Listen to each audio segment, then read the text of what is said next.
Halo, Assalamualaikum warahmatullahi wabarakatuh. Kembali lagi di Handphone Filmmaker. Di episode kali ini, saya akan menjelaskan atau sedikit mengulas mengenai ide film pendek, walaupun hanya menggunakan handphone. Enter in Handphone Filmmaker.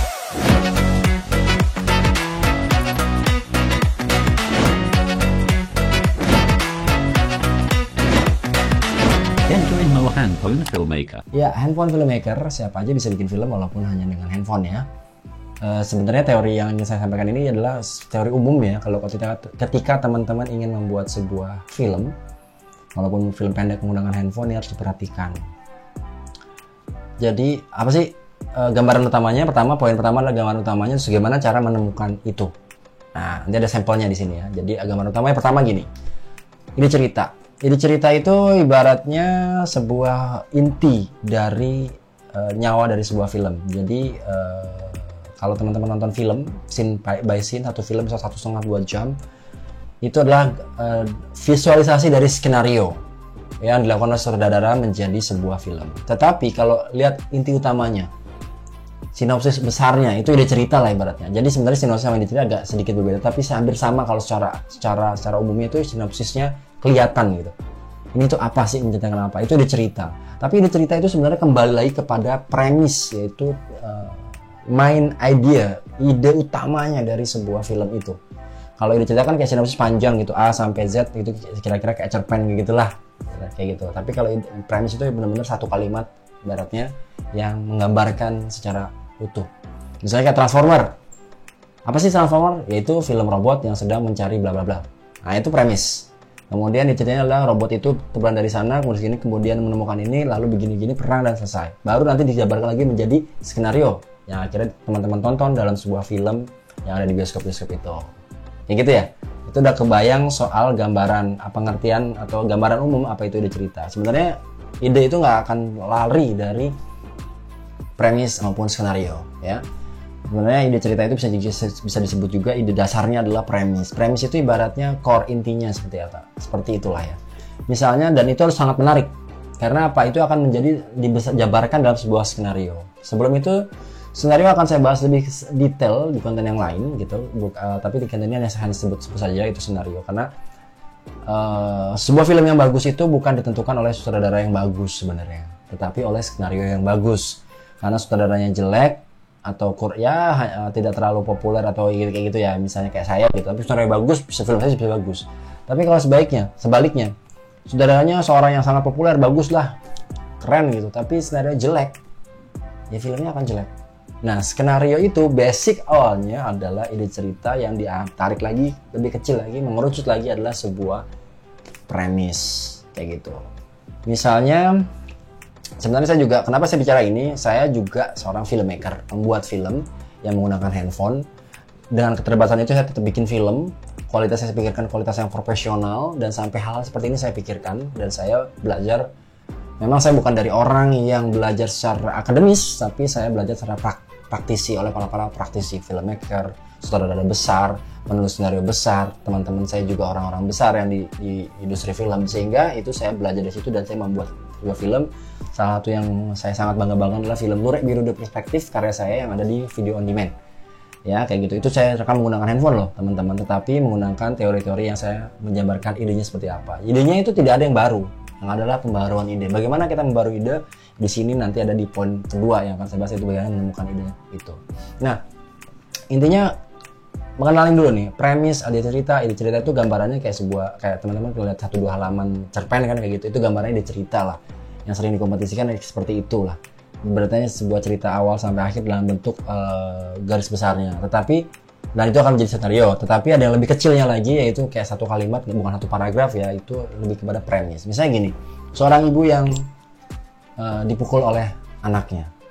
Orang cuma lihat ya anaknya durhaka, terus selesai gitu. Dan tidak ada sesuatu yang unik di situ. Maka kita berbarui sedikit ide ini, premis ini menjadi kayak misalnya seorang ibu yang dipukul anaknya karena anaknya dulu dibuang di tong sampah. Menarik ya? Jadi nggak sekedar selesai di situ hal yang biasa, tapi menjadi hal yang berbeda. Itu pembaruan ide, itu adalah premis. Baru disebutkan dalam ide cerita ya gampangannya ide cerita adalah 1-2 halaman A4 gitu ya. menceritakan sedikit historical background sampai ending jadi cerita utamanya itu, kayak bikin cerpen lah teman-teman kayak gitu. Baru nanti dari situ dikuatin lagi, dijabarin lagi dalam sebuah skenario. Jadi tidak bisa teman-teman belajar skenario tanpa memahami ini, ya. Karena langsung belajar skenario, teman-teman scene by scene nanti nggak tahu, namanya writer's block, mentok nanti pada saat bikin skenario akhirnya tidak punya cerita yang kuat, ya. Cerita kuat berawal dari ide cerita dan dikerucutkan lagi menjadi sebuah premis. Itu mengerti dulu gambaran seperti itu. Lalu bagaimana cara menemukan ide? Idenya gue bikin udah ada. Memang tidak ada yang ide, tidak ada yang baru, yang ada pembaruan ide, ya. Contohnya misalnya seperti ini. Teman-teman misalnya teman-teman di sekolah gitu lah ya, misalnya bikin film, suruh bikin film dan pusing bikin PR. Ya udah, kenapa bikin PR pusing? Bisa bikin film. Terus apa kekuatan ceritanya? Karena sesuatu yang membosankan. Tapi kalau gitu, pusing bikin PR di hutan. Nah, tidak semua orang mengalami itu. Apa yang menarik dari cerita ini? Nah, itu bisa dikembangkan menjadi sebuah cerita pendek, kemudian menjadi sebuah skenario. Ya. Itu gambarannya teman-teman. Kalau ingin menemukan ide, menemukan gimana? Sebenarnya ada dua hal yang sedikit saya garis bawahi, yaitu yang pertama adalah temukan masalah yang ada di masyarakat. Yang kedua adalah ATM, amati, tiru, modifikasi. Fenomena di masyarakat apa? Tadi fenomena ngerjain PR. Kemudian ATM apa? Amati, tiru, modifikasi. Amati, tiru yaitu bikin PR, tapi modifikasi yaitu di hutan. Selesai kan ketemu ide cerita. Tapi kalau kita cuma menemukan ide itu dengan cara yang umum saja, itu akan seolah-olah boring atau mengulang orang yang sudah buat. Tapi temukan yang baru. Ya itulah kenapa seorang penulis cerita atau apalagi satu penulis cerita itu mahal dibayarnya teman-teman. Tapi ya itulah proses kreatif. Terus berdasarkan buku-buku yang saya baca, salah satunya buku ini adalah ada banyak buku yang saya baca. Ini beberapa saja yang saya tampilkan. Itu memang kita harus bisa beradaptasi, menyerap apapun yang ada di sekitar kita menjadi sebuah konsep ide cerita film, ya. Banyak sekali film-film bergenre tertentu, ya genre horor dari film masyarakat, apa yang ditakutkan masyarakat, ya kan. Genrenya thriller, apa yang juga takut sama seseorang serial killer atau seorang psikopat, ya, dari fenomena masyarakat, ya kayak gitu. Film drama juga tentang cinta-cinta dari fenomena masyarakat, dari cinta-cinta yang membedakan apa cintanya begini, cintanya begitu, ternyata sakit ini, ya itu kan adalah modifikasi dari ide. Nah, temukan seperti itu. Kalau misalnya itu terlalu jauh karena budgetnya besar nanti untuk bikin film dan segala macam. Oke. Teman-teman masih belajar banget, masih pakai HP nih, bisa kayak gitu. Ya udah, misalnya contoh ini saya temu kembang. Misalnya kayak saya cuma bilang kayak Wahyu melihat kembang. So what? Misalnya Wahyu melihat kembang yang dia temukan di gua. Gua apa gitu. Misalnya kayak ada kayak gitu loh. Dan kenapa ini menjadi sangat spesial seorang Wahyu, itu dikembangkan dalam ide cerita. Jadi kadang saya nemu kembang bisa jadi ini sebuah ide baru gitu. Kenapa kembang ini menjadi spesial? Temukan itu dalam sebuah premis, cari yang paling unik apa ya gitu. Atau misalnya saya melihat sebuah pohon, melihat lampu, apa topi, bisa kayak gitu. Temukan dari sekitar kita, kemudian cari permasalahannya yang paling menonjol yang di masyarakat, kemudian modifikasi menjadi sebuah cerita yang dramatis. Memang film itu membutuhkan sesuatu yang dramatis untuk mengesankan kebutuhan film yang memiliki rasa, ya. Jadi menemukan ide itu sebenarnya di sehari-hari. Banyak sekali fenomena di masyarakat, misalnya kehidupan masyarakat perkotaan, gelandangan misalnya gitu, atau premanisme. Itu kan sebenarnya fenomena yang dilihat kemudian jadi konsep dan ditelisik lebih lanjut kenapa seseorang menjadi preman misalnya gitu. Kenapa sebuah masyarakat menjadi kelompok masyarakat yang begini. Itu bisa jadikan sebuah film dan diangkat lalu menjadi sebuah premis cerita, ide cerita, lalu skenario. Ya. Jadi saya tidak akan membahas dulu soal skenario kalau teman-teman belum memahami nyawa utamanya dari sebuah skenario itu, karena skenario adalah nyawanya film. Nah, untuk memahami nyawanya skenario itu ide cerita dan lalu tarik lagi kepada premis mengkerucut seperti itu. Jadi cara mungkinnya cari aja sehari-hari, cuma dimodifikasi teman-teman. Modifikasi mencari bagian yang unik. Jalan dikit nggak apa-apa, bisa kayak gitu. Tapi cari hal yang beda. Jangan biasa kayak tadi pusing ngerjain PR. Semua orang juga ngalamin itu. Jadi ada daya tarik kan. Tapi pusing ngerjain PR di hutan.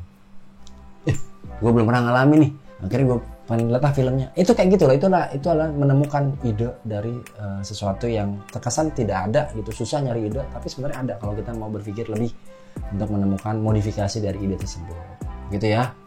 Itu aja dulu, saya udah berbusa-busa ngomong banyak banget, nggak cuman ini, ada teknik praktek film juga ada di channel ini, cara ngambil angle, cara bikin film bener-bener praktek banget itu ada di sini, silahkan dilihat. Tips-tips yang lain juga banyak, hasil film saya juga ada, website juga ada saya di channel ini, dan juga di tempat media platform yang lainnya juga ada dari karya saya, silahkan dijelajahi channel ini, kemudian diekspor, deskripsi dan segala macam, itu banyak penjelasan. Saya banyak bekerja sama dengan orang-orang populer, artis ternama, kemudian para musisi yang terkenal atau orang-orang di industri yang itu banyak sekali saya terlibat di situ, pernah pengalaman terlibat di situ, sehingga supaya apa yang saya sampaikan ini sebuah legitimasi ya bahwa saya memang memiliki pengalaman dalam membuat itu. Jadi dulu saya adalah seorang scriptwriter, penulis skenario FTV teman-teman, kemudian bikin film lah, daripada cuman bikin buat orang, saya bikin buat nama saya sendiri menjadi seorang director gitu ya.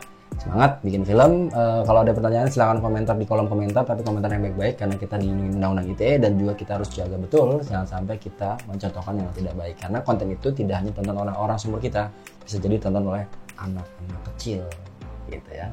Dan kalau komentarnya baik insya Allah saya balas, walaupun kadang late reply ya teman-teman karena kesibukan.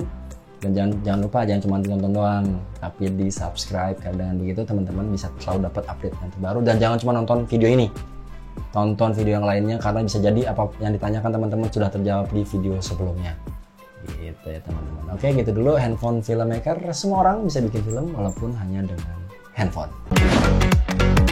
Enter in Mo Handphone Filmmaker.